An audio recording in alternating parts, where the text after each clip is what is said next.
Alors, bonjour tout le monde. Nous continuons notre étude de Genèse. La dernière fois, on était dans Genèse 24 et on avait parlé du serviteur d'Abraham. Et on va en reparler légèrement avec juste quelques petits points. Et on mettra en évidence deux autres points, enfin 2 points, on va dire, euh, sur la fin du chapitre. Et du coup, on ira peut-être voir d'autres versets. Donc, donc la dernière fois, on avait parlé donc du serviteur, on avait dit un peu comme ça, brûle pour point, un certain nombre de choses sur le serviteur. Donc on avait dit que c'était probablement Eliezer de Damas, puisque c'était apparemment le plus ancien et le principal serviteur d'Abraham, donc ça semble le corroborer. Mais la chose qui était intéressante, c'est que dans le texte, cela n'est pas dit. À aucun moment cela n'est dit. Et donc ce serviteur, il est présenté comme anonyme, et en fait, surtout, ça présente une forme d'humilité de sa part. Et puis, bon, on avait vu un certain nombre. Donc, oui, on avait dit que ce serviteur, en fait, il représente le Saint-Esprit, pour nous, quelque part. Et du coup, il est intéressant de voir l'attitude qu'il a dans ce qu'il a à faire pour réaliser la manière dont le Saint-Esprit, je dirais, traite avec nous, mais aussi pour réaliser la manière dont nous devrions traiter notre vie. Et donc j'ai juste quelques petits points comme ça. Je vous donne les versets qui vont aussi à côté. Donc la première chose, le serviteur, il ne court pas sans être envoyé. Versets 2 à 9. Il ne court pas sans être envoyé. Ça, c'est intéressant parce que nous, dans notre vie chrétienne, est-ce que nous courons pour courir ou est-ce que nous courons parce que nous avons été envoyés? Et est-ce que nous courons la course qui nous est proposée ou est-ce que nous nous proposons une course qui, qui pourrait être le bien et le mal, qui pourrait être défendre un clan plutôt qu'un autre, ou je sais pas trop quoi. Lui, en tout cas, il court parce qu'il a été envoyé par Abraham. Donc ça, c'est un point qui est intéressant pour nous. Deuxième chose, il va à l'endroit qui est désigné par le maître. Il va là où Abraham lui a dit d'aller. Donc là, en l'occurrence, on l'avait dit la dernière fois, il va à 700 km de là où habite Abraham, puisqu'il lui faut retourner de là où est parti Abraham longtemps en avant. Donc il fait un grand parcours. Il ne le fait pas seul, il le fait avec une dizaine de chameaux, il le fait avec d'autres personnes qui sont avec lui. Mais en tout cas, il a un grand voyage. Et lui, ce qu'il fait, c'est qu'il va à l'endroit où le maître, à l'endroit que le maître désigne. Ce que je veux dire par là, c'est que, vous savez, j'essaie de vous faire comprendre ce que je veux dire. Ce que je veux dire par là, c'est que, voilà, on a la Bible, il y a beaucoup de choses écrites. Il y a, il y a de la loi, il y a de l'histoire, il y a de la doctrine, il y a de la poésie, il y a de la narration, il y a tout ce que vous voulez comme style. Et en fait, là-dedans, il est vrai que on a et on peut ressortir des notions de bien et de mal qui sont très naturelles pour l'être humain. Et en fait, à travers ces notions de bien et de mal, on peut aller courir d'une certaine manière là où nous nous envoyons nous-mêmes. On peut aller pas forcément à l'endroit que Dieu nous désigne, mais là où nous désignons d'aller, parce que ça nous paraît mieux là que là, peut-être. Et je vais là plutôt que là-bas parce que c'est bien. Et comme c'est bien, personne n'a rien à me dire, en fait. Vous voyez, le fondateur de notre groupement d'église, qui est, qui est plus sur Terre, et il disait en fait, est-ce que je vis d'une lumière morale ou d'une lumière spirituelle? Et en tant que chrétien, on a besoin de faire très attention et d'être sûr que nous vivons avec une lumière qui est spirituelle et non une lumière morale. Et c'est intéressant parce que c'est pareil dans l'Église, quand les gens s'éloignent de l'Église, quand les gens s'éloignent de Dieu, etc., etc., vous allez voir, dans un premier temps, vous serez toujours d'accord avec eux sur le bien et le mal. Toujours. Ne leur parlez pas de choses spirituelles, mais parlez-leur du bien et du mal, on sera d'accord. À peu près. Et au bout d'un moment, on ne sera même plus d'accord là-dessus. Parce qu'à partir du moment où on s'éloigne de Dieu, de la foi, de la parole de Dieu, au bout d'un moment, même en termes de bien et de mal, on va s'éloigner. Mais le point de départ, c'est la lumière spirituelle. Est-ce que je suis éclairé par une lumière spirituelle? Et cette lumière spirituelle, elle ne peut venir que de celui qui est la lumière. Alors bien sûr, elles viennent par la Bible, mais pas seulement et simplement par ça c'est bien, ça c'est mal, tu dois faire ci, tu dois pas faire ça. Tout ça c'est vrai, mais en fait, on doit comprendre que ça c'est pour un chrétien, faire bien ou pas faire pas bien, c'est l'école maternelle en fait. Donc au bout d'un moment, en tant que chrétien, on doit se dire est-ce que je vais rester toute ma vie à l'école maternelle? Parce qu'en fait, ce que les gens se disent, non, ils se disent non, non, moi je fais plus bien qu'avant et moins mal que je faisais avant, et en fait c'est le chemin sur lequel je dois avancer. C'est pas le chemin que Dieu te propose. Non. Il propose un chemin qui est spirituel, où effectivement tu fais pas n'importe quoi, mais il te propose un chemin dans lequel lui il est, et je dirais, j'utiliserai un mot qui est un peu bête, mais en fait où tu es de plus en plus téléguidé par Dieu. Si je ne suis pas téléguidé par Dieu, je... Dieu est loin, pour moi. Dieu est loin. Alors, j'ai la foi, je crois les doctrines, etc., etc. Mais en fait, Dieu est loin dans ma vie. Parce que je ne suis pas téléguidé. Il y a pas un fil invisible entre lui et moi. Et c'est pas le bien et le mal qui va faire le fil invisible, jamais. Le bien et le mal, non. Parce qu'en fait, vous regardez même des grands hommes dans la Bible, entre guillemets, quand ils ont fait le mal, est-ce que ça a posé un problème, comment dire, irrécupérable? Moi, je prends pour moi le pire dans la Bible, c'est David. C'est celui dont on parle le mieux, quasiment.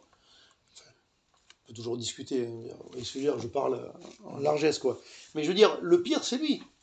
Je veux dire, d'abord, tu es polygame, après, tu commets adultère, tu fais pécher les gens autour de toi parce qu'ils sont conscients d'un truc et ils ouvrent pas leur bouche, tu essayes de cacher le machin, tu fais venir le mari pour cacher, ça marche pas, finalement, tu le fais tuer.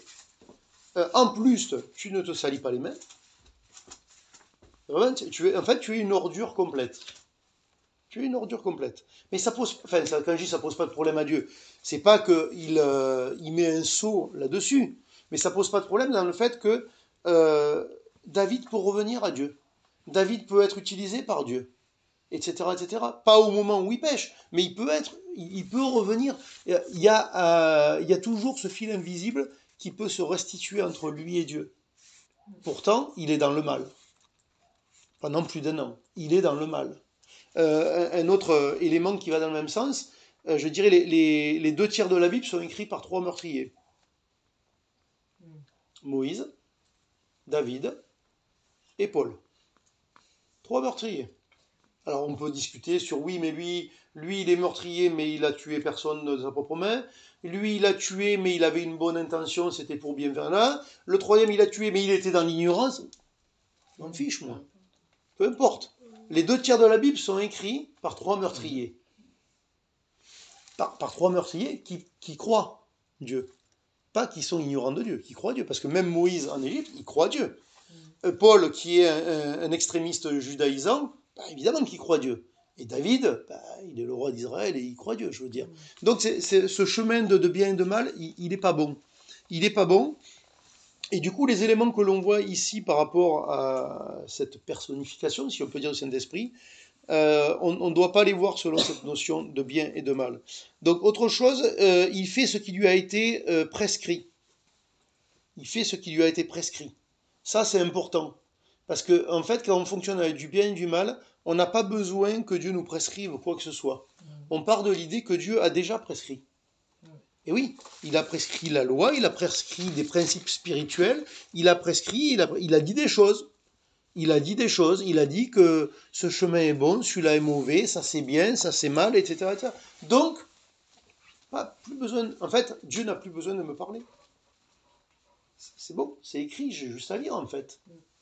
Et ouais, mais à pas mal d'endroits dans la Bible, on s'aperçoit que ben non, c'est pas comme ça que ça fonctionne. Je vais essayer de vous retrouver le verset vite fait, sinon je ne vais pas perdre mon temps. En Hébreux 5, Hébreux 5 je crois.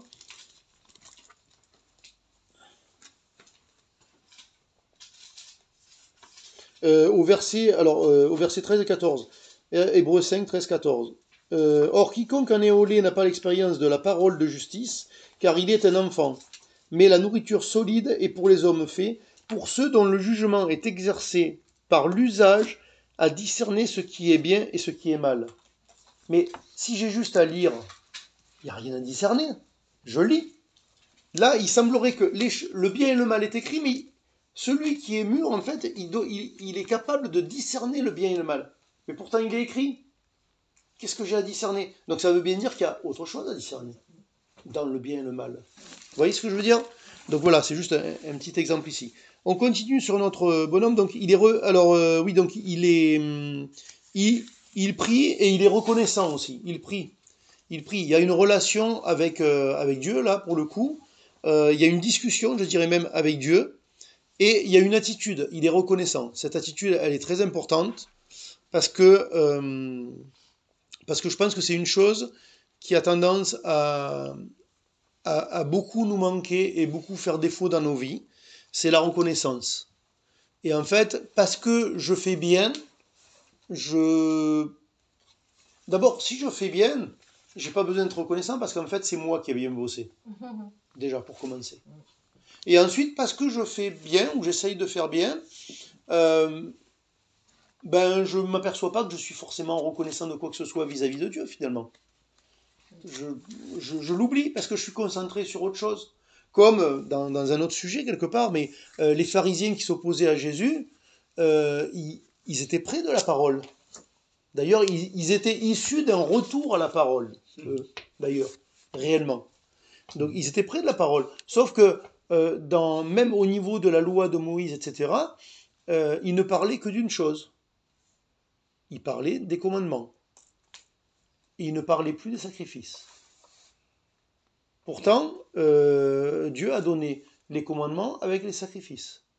Aujourd'hui, les juifs, on va dire les religieux, on ne veut pas dire les extrémistes, juste les religieux, ils parlent de la loi, ils parlent des fêtes, ils parlent de ceci, de cela, mais il n'y a plus de sacrifices, puisqu'il n'y a plus de temple. Donc en réalité, leur foi, depuis que le temple est détruit en 70 après Christ, et puis qu'ils ont été dispersés, leur foi, en fait, elle ne peut plus être pratiquée comme elle a été demandée par Dieu. Et pourtant, ils la pratiquent. Et ils ne se remettent pas en question. Nous, en tant que chrétiens, on peut être pareil. J'ai étudié la Bible, j'ai compris que ça c'était bien, que ça c'était pas bien. Mais Dieu ne me parle pas, Dieu ne me guide pas. C'est moi qui me guide avec les éléments qu'il m'a donnés. Je n'ai pas un esprit de reconnaissance, j'ai peut-être même un esprit de jugement sur ce monde, sur les autres, et qui est vrai.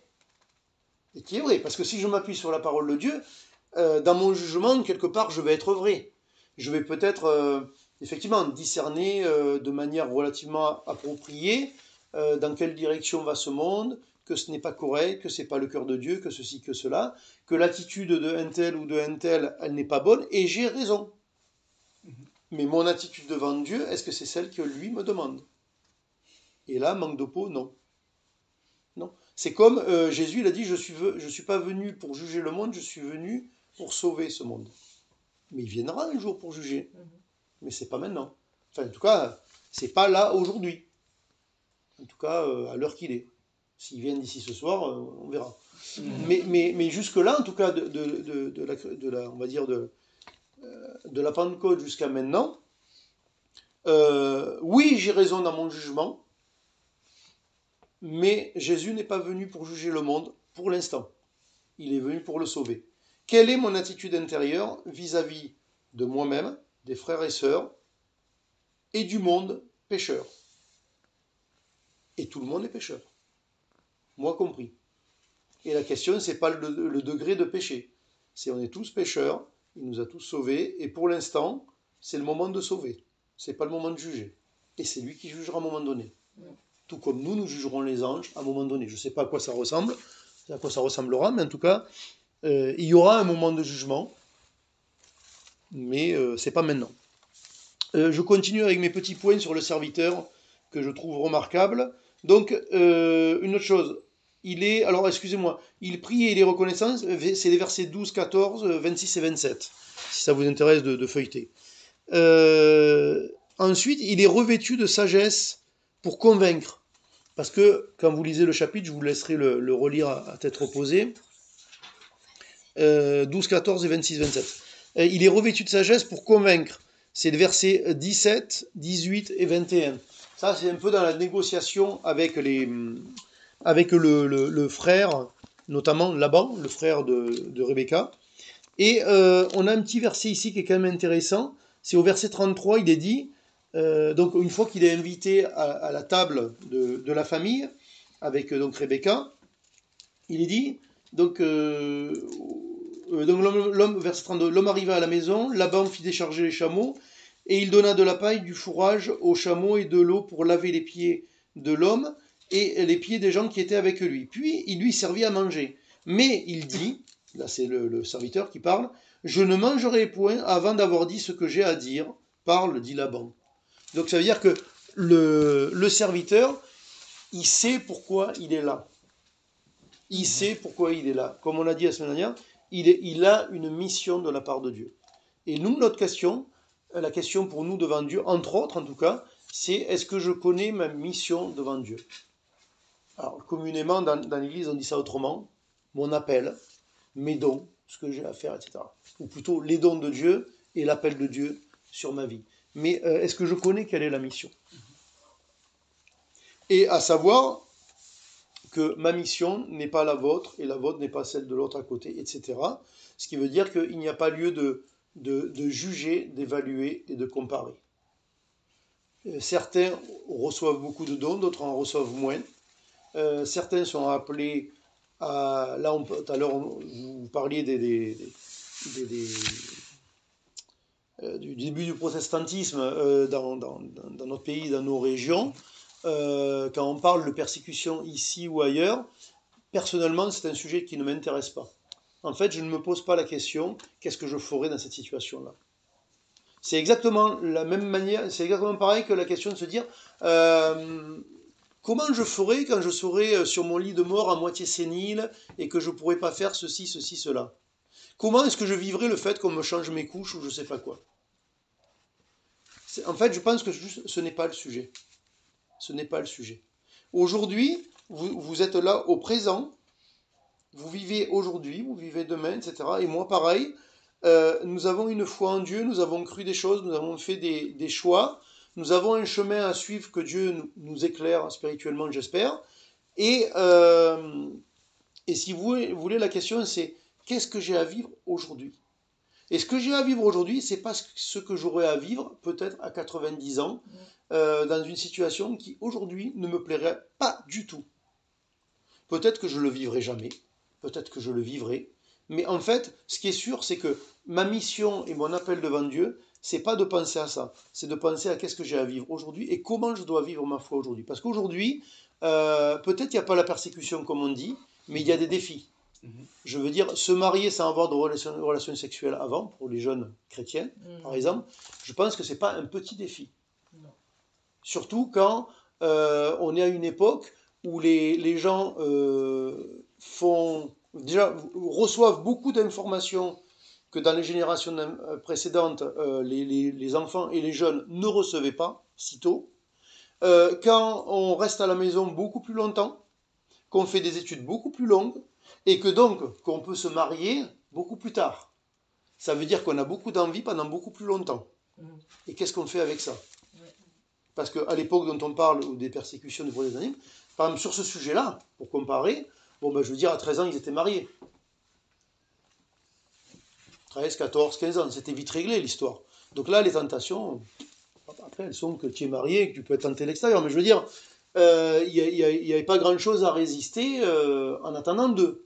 Aujourd'hui, tu es un jeune, tu es chrétien, tu viens à l'église, on te dit tu ne dois pas toucher, machin, ben oui, d'accord, mais tu pourras regarder un peu le cursus scolaire que tu vas faire, ce que tu as envie de faire et tout, et tu te dis, je ne suis pas sorti de chez papa-maman avant un petit moment. Ou alors je coupe tout, je me marie, et donc je jouis de vie de famille et études, et comment est-ce que je finance tout ça? Mais, ce que je veux dire par là, c'est que après on s'en fiche. Juste, ce sont d'autres défis. Et ça ne se compare pas, en fait. Et l'autre chose qui est très importante, c'est que tout comme ici, le serviteur, dans sa mission ici d'aller chercher la femme de son maître, il reçoit la provision en suivant une marche spirituelle. Et nous, c'est pareil. Si un jour on doit être persécuté, même physiquement, la provision, je l'aurai le jour où ça arrivera. Et la question qui se posera à moi à ce moment-là sera exactement la même qu'aujourd'hui. Est-ce que je prends la provision de Dieu, que Dieu me présente ou pas? Est-ce que je la discerne? Et est-ce que je la prends? Et est-ce que je la vis? Que ce soit dans une situation qui paraît confortable, ou dans une situation qui paraît pas confortable, en fait. Vous voyez?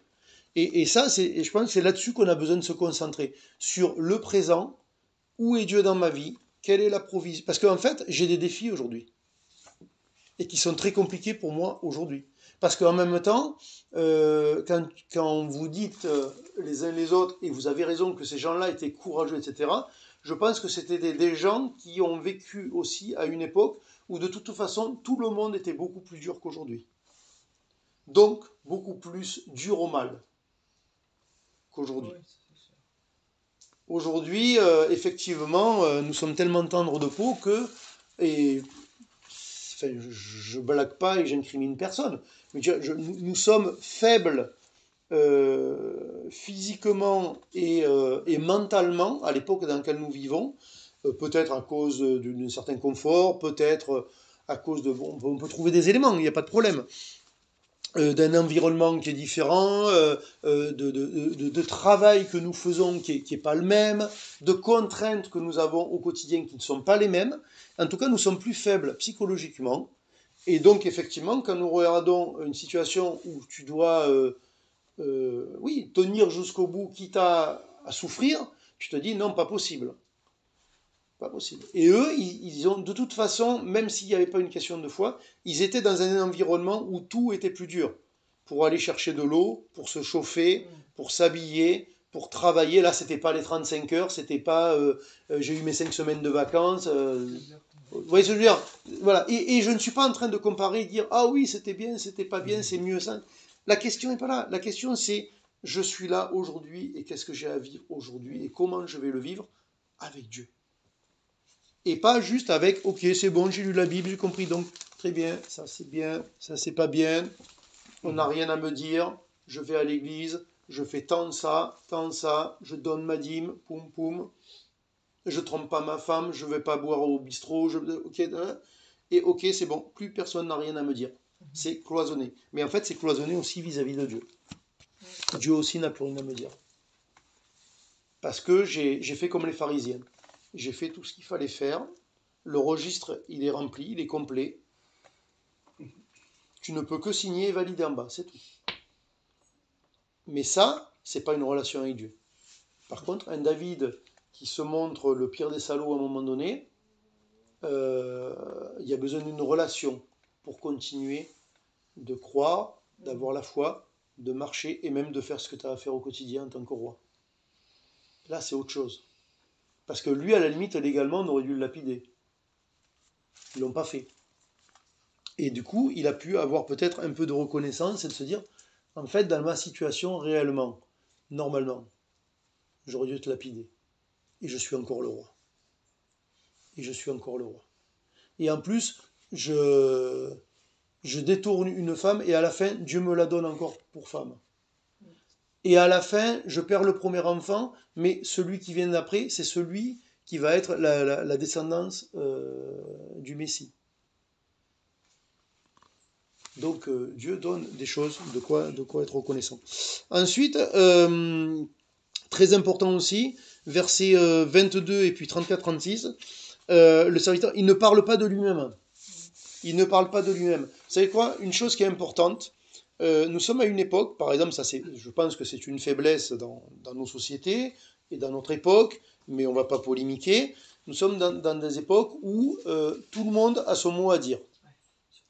À la radio, à la télévision, sur Internet, à la machine à café, dans l'église, tout le monde a son mot à dire. Voilà, enfin tout ça, et en fait tout ça, ça amène à quoi? C'est le contraire de l'ordre, c'est le contraire de l'autorité, alors que Dieu dit que c'est lui qui investit les autorités, y compris les mauvaises, et qui est garant de s'occuper d'elles, de prendre soin, enfin, vous voyez, je veux dire, de les traiter. Maintenant, plus tard, dans l'éternité, j'en sais rien. Et moi, je passe mon temps à être juge de tout ça. Et moi, j'ai toujours mon mot à dire. Vous savez, et là, du coup, je vais rebondir avec un verset qui est dit ici. C'est très drôle parce qu'en fait, je ne dis pas que le verset que je vais lire, il veut dire ce que moi j'en dis. Mais il m'a un petit peu quand même interpellé, ça m'a fait quand même réfléchir à ça. Parce que le verset, il sort de la bouche de Laban et de Bethuel. Donc, pas nécessairement les gens les plus spirituels dans le chapitre. Hein. Mais en fait, à un moment donné, donc vous avez le serviteur qui explique sa mission, qui explique pourquoi il est là, qui explique comment les choses se sont passées quand il arrive donc au puits et qu'il prie pour que la femme qui va lui donner à boire, qu'elle donne aussi à boire au chameau et que ça sera celle-ci, et puis il faut qu'elle soit de la famille d'Abraham, etc., etc. Donc il explique tout ça, et au verset 50, alors voilà, on va dire juste verset d'abord 49. Maintenant, si vous voulez user de bienveillance et de fidélité envers mon Seigneur, c'est-à-dire Abraham, déclarez-le-moi, sinon déclarez-le-moi et je me tournerai à droite ou à gauche. Donc en fait, j'irai chercher une autre solution. Et au verset 50, Laban et Bethuel répondirent et dirent, c'est de l'Éternel que la chose vienne. Nous ne pouvons te parler ni en mal ni en bien. Et je pense que là, je déforme un peu le verset de son contexte, mais d'abord, dans le contexte, quand Dieu parle, je ne peux pas dire c'est bien ou c'est mal. C'est Dieu, donc peut-être que je dirais que c'est mal parce que c'est ce que je pense par rapport à mes comment dire, à mes codes personnels, à mon éducation, à ma manière de penser, à ceci. Peut-être que je pensais que ce que Dieu dit ou ce que Dieu fait est mal dans ma vie, ou même dans la vie des autres. Peut-être. Mais en fait, la réalité, c'est que si c'est de l'Éternel, nous ne pouvons te parler ni en mal ni en bien. Et nous, quand je dis qu'on a tous notre mot à dire et qu'on ne devrait pas le dire, c'est un peu ça. Quand je discerne, je suis plutôt appelé à discerner est-ce que les choses viennent de l'Éternel ou pas. Et quand je vois que c'est de l'Éternel, et je vais vous dire une chose, comment on dit ça, ce qui se passe est de l'Éternel, même quand ce n'est pas de l'Éternel. Ce que je veux dire par là, c'est que par exemple, voilà, on est là aujourd'hui, il y a des guerres un peu partout dans le monde, il y a une situation politique en France, des choses là, qui ne sont pas excellentes, on va dire, etc., etc. Tout ça, je peux être là et dire, c'est mal. C'est mal. Mais en fait, je devrais considérer une chose, c'est que c'est de l'Éternel. Il est sûrement d'accord avec moi sur le fait que c'est mal. Mais c'est de l'Éternel. Donc, en fait, nous ne pouvons te parler ni en mal, ni en bien. Qu'est-ce que j'ai à dire sur l'actualité, les guerres, les machins, tout ça?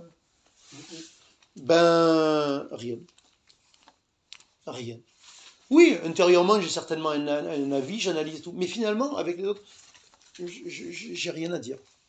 J'ai rien à dire, vous savez pourquoi? Parce qu'en tant que croyant, le sujet, c'est pas celui-là. Ça, c'est ce que Dieu fait dans ce monde et je ne le comprends pas. Et par contre, je sais que l'histoire, elle va dans la direction qu'il m'a annoncée. Et en plus, je dirais que quelque part, on le voit. Mais moi, j'ai rien à dire parce que le sujet n'est pas celui-là. Le sujet, c'est pas ça. Le sujet, c'est Dieu et moi. C'est pas changer ce monde, sauver la planète, arrêter la guerre, un système politique qui est mieux celui-ci que celui-là, ou j'en sais rien. C'est pas le sujet essentiel en fait. C'est pas le sujet. J'ai des avis dessus, mais je ne vais même pas vous les dire parce que j'ai pas à vous les dire. Et donc, je parlerai ni en mal ni en bien. Là, par contre, ce qui est spirituel, c'est de dire c'est de l'Éternel. Je ne comprends pas, et je ne comprendrai peut-être pas demain non plus, mais c'est de l'Éternel. C'est ça qui est important. Alors ensuite, on va arriver sur la fin Et on ne verra pas deux points, on en verra qu'un. Donc finalement, il ramène la jeune femme, Rebecca, donc on fait 700 km dans l'autre sens.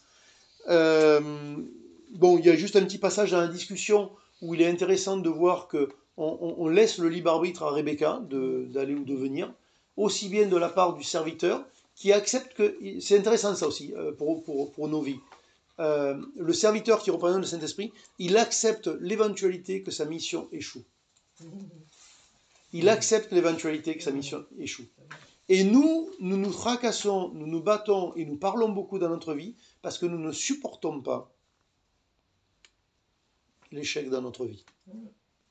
L'échec dans la marche avec Dieu, l'échec dans la vie en général, mais nous ne le supportons pas. Alors qu'on devrait dire, c'est de l'éternel. Mais maintenant, qu'est-ce que j'ai à faire avec lui? Et donc, une fois qu'il revient à la maison, là, verset... donc oui, verset 61, Rebecca se leva avec ses servantes, elles montèrent sur les chameaux et suivirent l'homme, et le serviteur emmena Rebecca et partit. Cependant, Isaac, verset 62, Isaac était revenu du puits de Lacaïroï, et il habitait dans le pays du Midi. Verset 63, un soir qu'Isaac était sorti pour méditer dans les champs, il leva les yeux et regarda, et voici des chameaux arriver. Rebecca leva aussi les yeux, vit Isaac, et descendit de son chameau, et elle dit au serviteur, qui est cet homme, et qui vient dans les champs à notre rencontre? Et le serviteur répondit, c'est mon Seigneur. Alors elle prit son voile et se couvrit. On va s'arrêter un petit moment. Très intéressant, donc je l'ai dit plusieurs fois en rigolant, c'est très intéressant. Ici, d'un point de vue géographique, il y a quelque chose qui ne peut pas arriver. C'est-à-dire que ici, vous avez, comment elle s'appelle, Rebecca qui est sur un chameau, qui lève les yeux et qui voit Isaac. Et vous avez Isaac qui est, admettons, plus bas dans la plaine, qui lève les yeux et qui voit Rebecca. Vous ne pouvez pas lever tous les yeux et vous voir. Il y en a un qui voit et l'autre qui voit le ciel. C'est pas possible. Donc, de point de vue géographique, ça fonctionne pas. Donc, moi, je me dis une chose très simple, c'est que le fait de lever les yeux a un intérêt spirituel pour Dieu dans cette situation-là. L'intérêt, il est pour chacun des protagonistes et il est pour l'ensemble. C'est-à-dire qu'en fait, l'un comme l'autre lève les yeux. Isaac, il est allé dans les champs pour méditer. Il n'est pas allé dans les champs pour trouver une femme. Il est allé dans les champs pour méditer. Et en méditant, à un moment donné, il lève les yeux et il voit sa future femme arriver. Et elle sait qu'elle vient pour être mariée à quelqu'un qu'elle ne connaît pas. Ça aussi, c'est intéressant quand on lit l'histoire, de se dire, parce que aujourd'hui, on est incompatibilité d'humeur, incompatibilité de ci, incompatibilité de ça, et puis à la fin, voilà, bon, ça se sépare, ça se divorce, ça se machin, ça se truc là. Après, ça va faire quoi? Ça fait des familles reconstituées, alors que Dieu demande de ne pas reconstituer, mais enfin bref, c'est pas grave, nous sommes modernes, etc. En fait, ça fait beaucoup de problèmes tout ça. Alors, et en étant libre de faire ses choix au départ, et en choisissant avec qui les gens se marient au départ. Hein. Ici, ils se sont jamais vus. Par contre, ils font une chose, ils lèvent les yeux. Ils lèvent les yeux. Et moi, je pense que le grand point sur lequel Dieu veut nous arrêter, c'est il lève les yeux. Et c'est le fait que nous, c'est pareil dans notre vie, nous avons...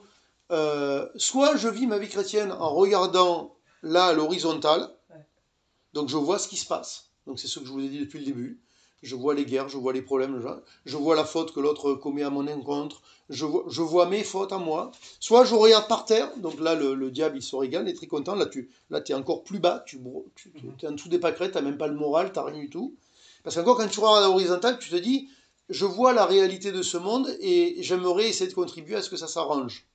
Mais c'est pas ce que Dieu veut. Mais je vois à l'horizontale. Mais Dieu dit, non, tu n'es pas ici pour regarder à l'horizontale ou par terre. Tu es là pour regarder en haut. Et du coup, effectivement, tu parais un illuminé.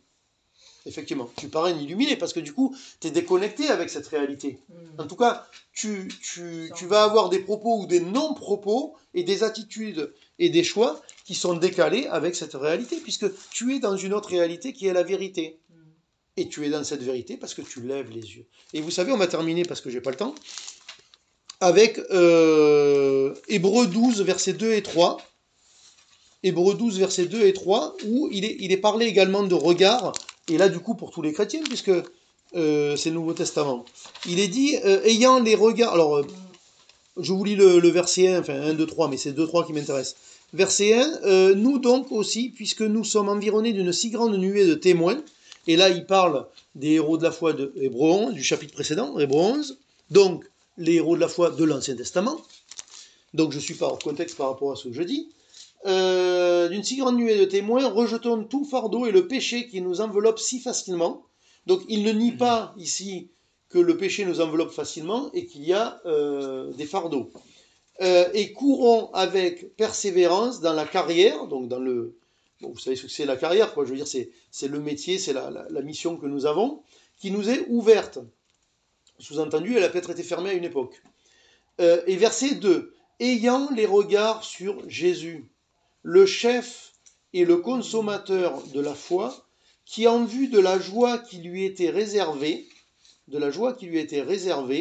a souffert la croix, méprisé l'ignominie, et s'est assis à la droite du trône de Dieu. Ça, c'est très intéressant. Ayant les regards sur Jésus. Mais c'est pas juste une contemplation, une béatitude, mystique. Ça veut dire, je regarde Jésus et je veux l'imiter. Mais qu'est-ce qu'il a fait Jésus? Jésus, parce qu'il avait une joie qui lui était promise, il est allé à la croix et il a méprisé l'ignominie. C'est-à-dire qu'il a méprisé la honte, entre autres.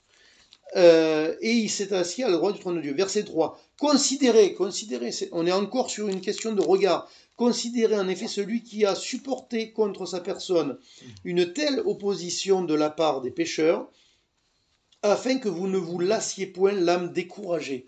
Ici, le terme pour décourager, ça peut parler de maladie. Donc si je me lasse l'âme découragée, je suis découragé, mais en fait, je suis malade spirituellement, carrément. Et donc, ici, je suis encouragé à regarder Jésus. Donc, Jésus, je ne sais pas si vous êtes au courant, depuis plus de 2000 ans, il n'est pas à l'horizontale. Il faut lever les yeux. Donc, je suis appelé à regarder là-haut.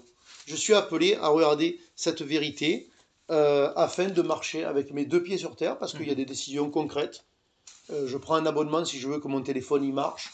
Je paye un loyer ou j'achète une maison si je veux habiter quelque part. Je vais faire des courses comme tout le monde si je veux manger.